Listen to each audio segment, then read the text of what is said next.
जय जिनेन। मैं जैनी धार्मिक पाठशाला में आप सभी का स्वागत करती हूँ। आज बारी है कहानी विभाग की।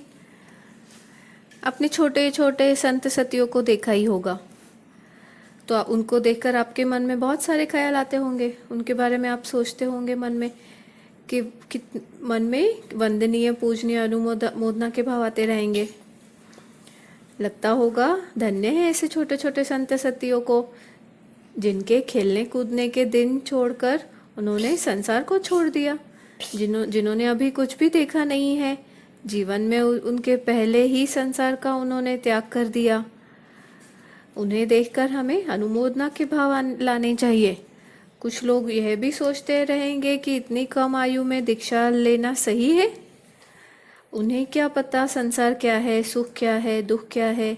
उनके माता पिता गुरु को समझ नहीं थी, जिन्होंने छोटे बालक को दीक्षित कर दिया। पर ऐसा सोचने से हम अपने ही बुरे कर्मों का बंधन कर रहे हैं। तो जो उनके माता पिता है, गुरु है, उन्होंने कुछ तो सोचा ही रहेगा और छोटे बालक को भी समझाया होगा, परीक्षा ली होगी कि साधु जीवन में तो बहुत सारे उपसर्ग होते हैं, परिशह आते हैं, जिसे तुम्हें सहन करना पड़ेगा। यह जानकारी उन्हें दी होगी, यह जानकारी देकर ही उन्हें दीक्षा लेने की आज्ञा प्राप्त हुई होगी। इसीलिए हमें उनके प्रति श्रद्धा भाव, अनुमोदना भाव मन में लाने चाहिए और उनकी भक्ति करनी चाहिए और उनके लिए प्रार्थना करनी चाहिए कि उनका साधु जीवन सुखसाता पूर्वक बीते और कम से कम उन्हें परिशह और उपसर्ग कष्ट सहन करना पड़े और जल्दी जिस कारण से उन्होंने साधुत्व ग्रहण किया है वो साध्य हो जाए। तो चलिए आज ऐसे ही छोटे से मुनि के बारे में कहानी सुनते हैं, जिनका नाम है अतिमुक्तक कुमार। पोलासपुर नगर के राजा विजयसेन और उनकी रानी श्रीदेवी को अतिमुक्तक कुमार के बालक का जन्म हुआ। वह लगभग 7 साल के थे और वह उनके दोस्तों के साथ इंद्रप्रस्थ नामक जगह पर खेल रहे थे। उस समय श्रमण भगवान महावीर स्वामी पोलासपुर के श्रीवन उद्यान में पधारे हुए थे। उनके शिष्य गौतम स्वामी बेले बेले पारने के लिए नगर में गोचरी के लिए पधारे। इंद्रस्थान नामक जगह के पास राजकुमार अतिमुक्तक कुमार अपने दोस्तों के साथ खेल रहे थे। गौतम स्वामी वहां पर पहुंचे और उन्होंने अतिमुक्तक कुमार ने उन्हें देखा और उनके पास पहुंचकर उन्हें प्रश्न पूछा, हे महात्मन, आप कौन हैं और आप कहाँ जा रहे हैं? तब गौतम गंधर ने कहा, हे देवानुप्रिय, मैं एक जैन साधु हूँ। आत्मकल्याण करने के लिए मैंने दीक्षा ग्रहण की हुई है। अहिंसा आदि 5 महाव्रत, 3 गुप्ती आदि का पालन करता हूँ और बेले बेले पारने बेले का तप कर रहा हूँ। आज पारने के लिए गोचरी लेने नगर में आया हूँ। चलो मैं भी तुम्हें गोचरी बहराने आता हूँ। ऐसा कहकर अतिमुक्तक कुमार ने गौतम गंधर की अंगुली पकड़कर चलने लग गए। राजमहल में आए साधु को देखकर रानी श्रीदेवी तो बहुत प्रसन्न हो गई, आनंद हुआ। उन्होंने आसन से उठकर गौतम स्वामी का स्वागत किया, वंदन नमस्कार कर आहार पानी बहराकर आदर सहित 7-8 कदम उनके पीछे गई। अतिमुक्तक कुमार ने गौतम स्वामी से पूछा, हे महात्मन, आपका घर कहाँ है और आप कहाँ रहते हो? तब गौतम स्वामी ने कहा, हे देवानुप्रिय, मेरे धर्म गुरु भगवान महावीर स्वामी इस नगर के बाहर श्रीवन उद्यान में विराजे हुए हैं। मैं उनकी सेवा में रहता हूँ। फिर अतिमुक्तक कुमार ने पूछा, कहा, मैं भी आपके साथ भगवान के वंदन करने आता हूँ। गौतम स्वामी ने कहा, जैसे तुम्हारी इच्छा। फिर भगवान के पास पहुंचकर अतिमुक्तक कुमार ने वंदना नमस्कार किया।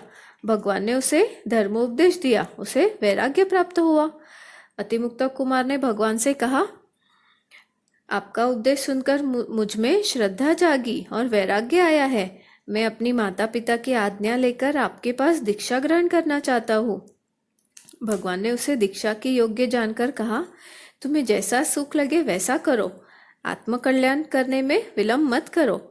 राजकुमार अतिमुक्तक कुमार फिर अपनी माता पिता के पास आकर कहने लगा, आपकी आज्ञा हो तो मैं श्रमण भगवान महावीर के पास दीक्षा लेकर धर्म की आराधना करूंगा।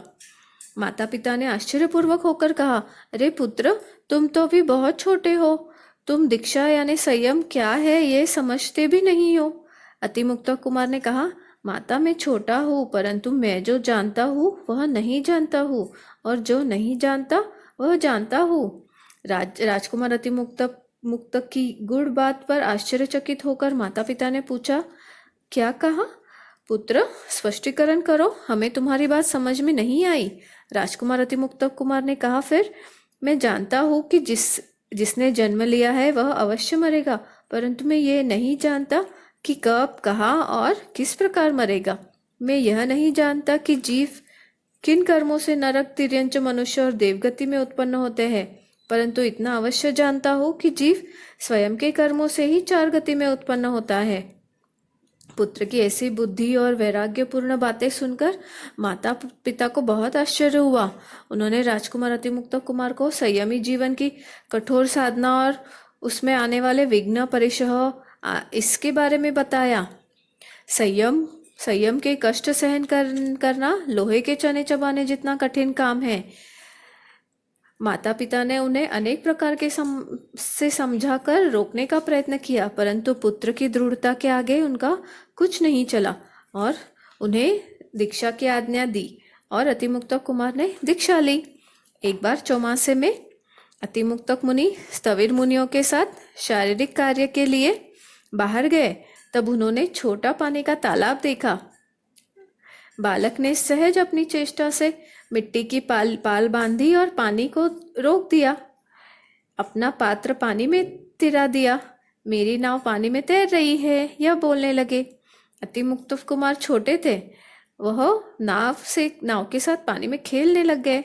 अतिमुक्त मुनि का यह कार्य बुजुर्ग संतों को पसंद नहीं आया। वे चुपचाप स्वयं के स्थान पर वापस लौटे और भगवान से पानी में तैराने की बातें कही। भगवान ने उन साधुओं से कहा, अतिमुक्त मुनि इस भाव में मोक्ष में जाएंगे। तुम उनकी अवहेलना, निंदा, उपेक्षा मत करो, उनकी बुराई मत करो। तुम उनका स्वीकार करके उनको सच्ची शिक्षा दो और गोचरी पानी लाकर उनकी सेवा करो। भगवान की यह आज्ञा स्वीकार करके बुजुर्ग संत अतिमुक्त मुनि की सेवा करने लग गए। बाद में उन्होंने 11 अंगों का अध्ययन किया।